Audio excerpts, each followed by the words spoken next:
ಅದರಲ್ಲೂ ಕೂಡ ಲಿಂಗಾಯತ ಸಮುದಾಯ ಪ್ರಬಲವಾಗಿರುವಂಥದ್ದು ನಿಮ್ಮ ಹೆಸರು ಕೇಳಿ ಬರ್ತಾ ಇದೆ. ಲಿಂಗಾಯತ ಸಮುದಾಯ ಪ್ರಬಲ ಸಮುದಾಯ ಇದೆ. ಕಾಂಗ್ರೆಸ್ ಪಕ್ಷಕ್ಕೆ 2023ರಲ್ಲಿ ಸಾಕಷ್ಟು ಸಮುದಾಯದವರು ನಮಗೆ ಬೆಂಬಲ ಕೊಟ್ಟಿದ್ದಾರೆ. ಸುಮಾರು 36 ಜನ ಶಾಸಕರು ಈ ಸಮುದಾಯದಿಂದ ಕಾಂಗ್ರೆಸ್ ಪಕ್ಷದಲ್ಲಿ ಶಾಸಕರಾಗಿ ಪ್ರತಿನಿಧಿಸ್ತಾ ಇದ್ದಾರೆ. ಹೀಗಾಗಿ ಇವತ್ತು ನಮ್ಮ ಸರ್ಕಾರ ಸರ್ವರಿಗೂ ಸಮಪಾಲು ಇರುವಂತಹ ತತ್ವದಲ್ಲಿ ನಂಬಿಕೆ ಇಟ್ಕೊಂಡು ಎಲ್ಲ ಸಮುದಾಯದವರಿಗೆ ಪ್ರಾತಿನಿಧ್ಯ ಕೊಡುವಂತ ಕೆಲಸವನ್ನು ಈಗಾಗಲೇ ಮಾಡಿದ್ದಾರೆ. ಮತ್ತೆ ಈ ಬರುವ 2 DCM ಹುದ್ದೆಗಳನ್ನ ಕ್ರಿಯೇಟ್ ಮಾಡಬೇಕು ಅನ್ನೋ ಬೇಡಿಕೆ ಇದೆ. ಅದರಲ್ಲೂ ಕೂಡ ಲಿಂಗಾಯತ ಸಮುದಾಯ ಪ್ರಬಲವಾಗಿರುವಂಥದ್ದು ನಿಮ್ಮ ಹೆಸರು ಕೇಳಿ ಬರ್ತಾ ಇದೆ. ಲಿಂಗಾಯತ ಸಮುದಾಯ ಪ್ರಬಲ ಸಮುದಾಯ ಇದೆ.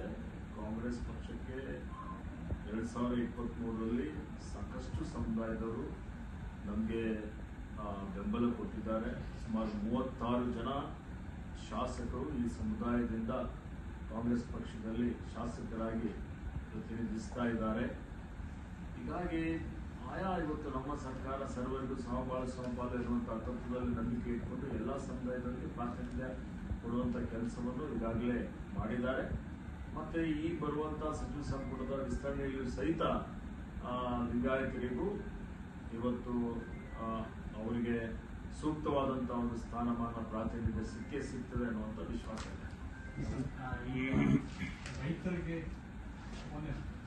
ಇದು ಬರ ಅಧ್ಯಯನಕ್ಕೆ ಸಂಬಂಧಪಟ್ಟಂತೆ ಇವತ್ತು ಅವರಿಗೆ ಸೂಕ್ತವಾದಂತಹ ಒಂದು ಸ್ಥಾನಮಾನ ಪ್ರಾತಿನಿಧ್ಯ ಸಿಗ್ತದೆ ಅನ್ನುವಂಥ ವಿಶ್ವಾಸ ಇದೆ. ಈ ರೈತರಿಗೆ